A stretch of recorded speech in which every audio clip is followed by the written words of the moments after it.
All right, Chris, congratulations. We're going to start with Mark Schwartz with ESPN. Chris, congratulations. Such a long, hard road for you to get to this point. What did it feel like to you in the third and fourth quarter when you were making all of those moments happen and you were at the peak of your powers on that floor and getting closer to that moment? I don't even know right now. I just remember we was up 17. I came out the game. I looked up and we was up like 5 or 7. And you just always know these closeout games are tough. And I watch every game every night, and you just always see the Clippers. They make a run, third quarter, fourth quarter. They just get it going, and it seemed like that was happening. Next is Dave McMenamin with ESPN, followed by Dwayne Rankin. It's over here. Wear a T-shirt to raise the Western Conference trophy, do it here. I mean, well, I know you spoke to Rachel about it, but was that a culmination of things that you thought about in idle moments for years and years? Man, it's been a lot, I'm telling you. Told you I was getting an MRI yesterday on my wrist, and then had all these surgeries over the years. And, Tone, the equipment guy in Houston, I remember we was up 3-2. I didn't get to play those last 2 games in Houston. And Tone had the T-shirt and the hat. You know what I mean? I never got a chance to get it. Like, I'll never forget that. Never forget that. And Jay, our trainer here, equipment guy here, Jay texted me a couple days ago and said, "See, I got the T-shirt and the hat." You know what I mean? All you got to do is do your part. So that's the only thing that I was thinking about. You know what I mean? Is the process. This is just getting us one step closer to where we want to be. Next is Dwayne Rankin with the Arizona Republic, and then Melissa Rowland. Hey, Chris, I've been trying to calculate numbers. I think there was a point you scored 24 of the 30 points. You guys went up big, like 119, and 89, something to that effect. What's it like? What was it like tonight, being in that mode where Jay was saying that, you know, kept telling you, are you tasting victory? And you were like, no, and you stand in that locked in. What was that like tonight? Yeah, man. I had a lot of experiences. You know what I mean? A lot of ups and downs. We was up. It's like 5 minutes left. Jay said, "See, can you taste? Can you feel it?" Whoa! He was saying something, and I was like, "No." I was like, "No, I'm gonna stay locked in."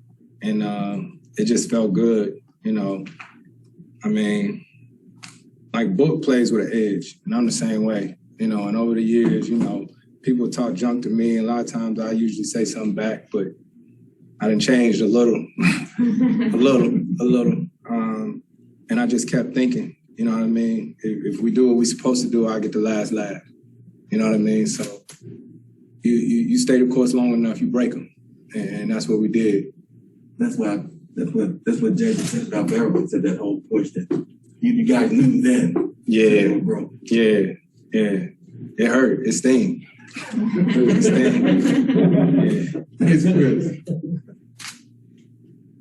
Next up is Melissa Rowland with Fox Sports, followed by Jovan Buha. Hey, Chris, congratulations. Appreciate it. We all saw the emotions pouring out of you after the game. Can you describe to us what was going through your head at that time? And I was just happy and proud of our team. You know what I mean? Mine, you know, not winning Coach of the Year, but we know who he is. Hell, man, I experienced COVID. You know what I mean? Just a week ago, I was here at home, couldn't be there with my teammates, and that's what you call next man up. You know, they won 2 games in this series without me.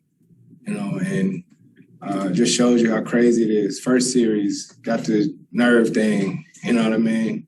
Win the second series, end up with COVID. It's been a lot, man, and I want it not just for myself, but for everybody in that locker room.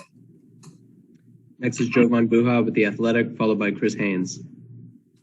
Hey, Chris. When you returned, you said you saved the Clippers talk for after the series. So now that we're at this point, I guess, what was it like to go up against your former team? Man, it's crazy because Jason Powell, the head trainer over there, is my family.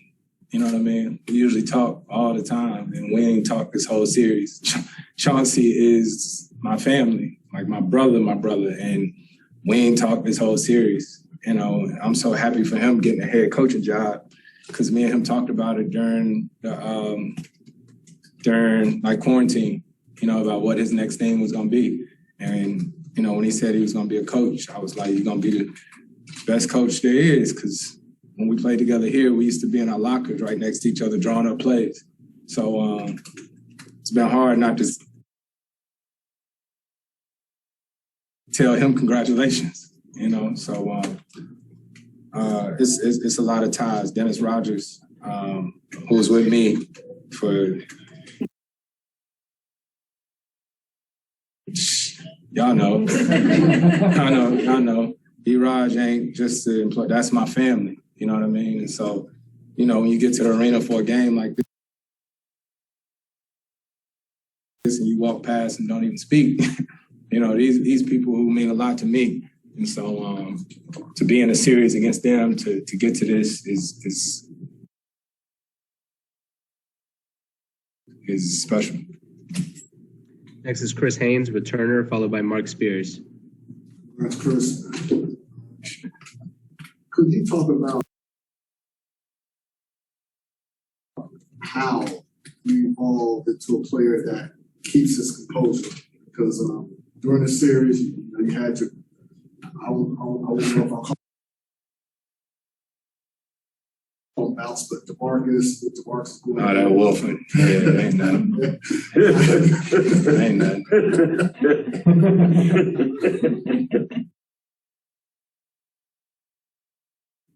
But how do you keep your composure and not respond back? Like those who do. You know what I'm saying? You can do it, you do it.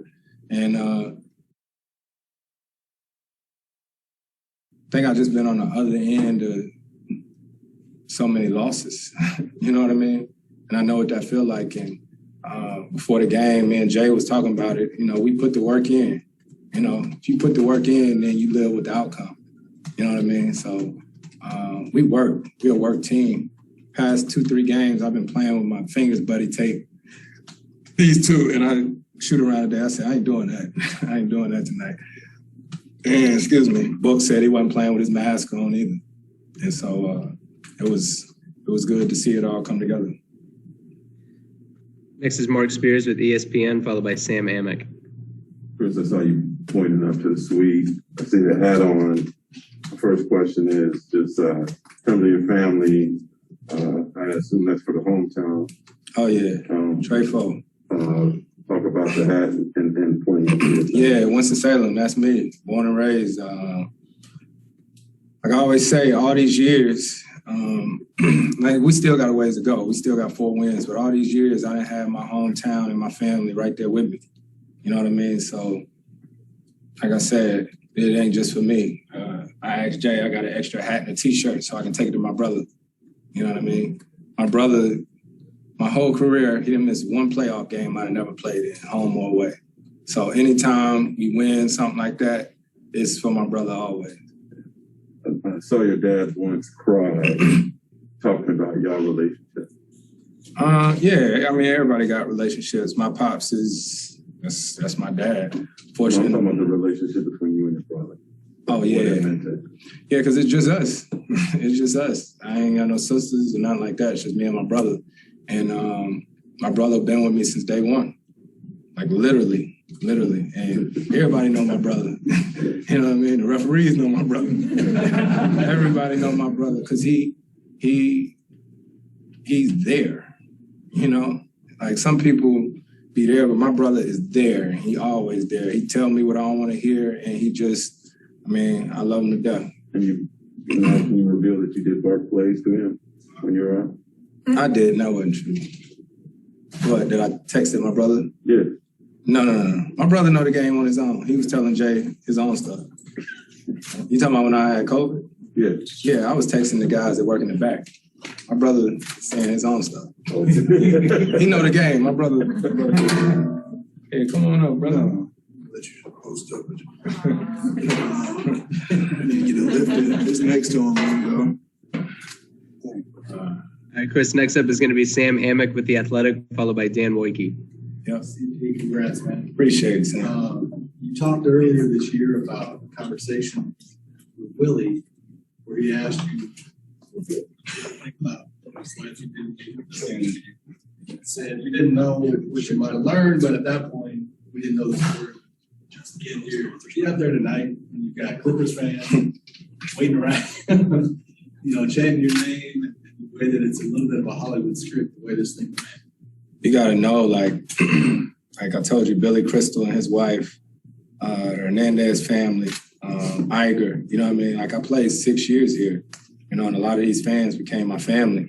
So Willie, he talks to me about AI all the time, who AI is obviously a hero of mine and texts me after every game. AI texts me after every game. And so Willie just said, if I could do it all over again without left. And I said, yeah, because I learned a lot of stuff along the way. And this is like a story book for this part, getting somewhere that I've never been before, going against a team that I'll always be connected to. Got time for 3 more. Next is Dan Wojcicki with the LA Times, and then Mark Medina. Hey, Chris, I know you want to win more than anything that drives you as a basketball player. But as some of this stuff has happened over the years, the thumb in a jersey, the hamstring, the Rockets, Houston. I mean, like, seriously, I can run them off to you. COVID a week ago, right. The shoulder. Has it ever in your mind been like, this might not happen? No, I ain't built like that. You know what I mean? It's just get to work. What was it, game 3? I found out I partially tore some ligaments in my hand. I was like, all right, here we go. But you just, I got an unbelievable team around me. A lady named Ann, you probably seen her. I hugged her when I walked off the court. She's been at every road game, home game, working on me, just trying to get me right for every game. So I'm appreciative to my team around me, my chef, all this. It's a game. It's a real live game that puts it all together. Does it hit you differently, having gone through all that stuff? Yeah, just because it's a lot. It's a lot. Even I'm a big thanks to Sam Presti for even allowing, all this to happen. And I think back to my first conversations with Book, you know what I mean, with James Jones, all the stuff that had to happen in order for us to get here, right? It's just part of the process. Final 2 questions are Mark Medina with USA Today and Rachel Nichols. Chris, congratulations. Appreciate it, Mark. Monty was saying that, from when he was first coaching the Lions, that he knows that he made some adjustments that just the leadership style, how to pick your spots and when to get on guys, when to be a nurturing team. How do you look at how you approach that? Experience, you know what I mean? Just leadership experience. Like when they made that run some years ago, I'd have jumped up, been yelling over there on the bench or whatnot, but I just stayed there and was like, okay, it's cool because you learn how to deal with different guys. And if you go crazy like that, that might make them a little bit nervous or gun shy. But, I'm grateful for all the experiences, good or bad, and just going to keep enjoying the process. Final question is Rachel Nichols with ESPN. I do want to ask about the 2 of you, that workout you did that first night, the day you were traded, and thinking back on that. And then Monty Williams has said that he tried to kind of tell you guys how to play with each other, and that pretty quickly he was like, I just need to get out of the way. What do you remember about both of those nights or both of those experiences? I got traded. The trade happened, say it was on a Monday. That Tuesday morning, I flew in and we had a jam. And Johnny, my trainer, worked us out. And cause then I had to leave and go shoot State Farm commercial. It was all in one day. And I don't know, it's been cool, man. Cause you think about it, like that first or second week of the season, Coach met with us and said we had the worst starting 5 in the league. Remember that? Yeah. We had the worst starting 5 in the league, plus and minus. And me and Book, we talked about it, and throughout the season, we figured it out. That's it. Yep. Appreciate your time, Chris. Have a good one.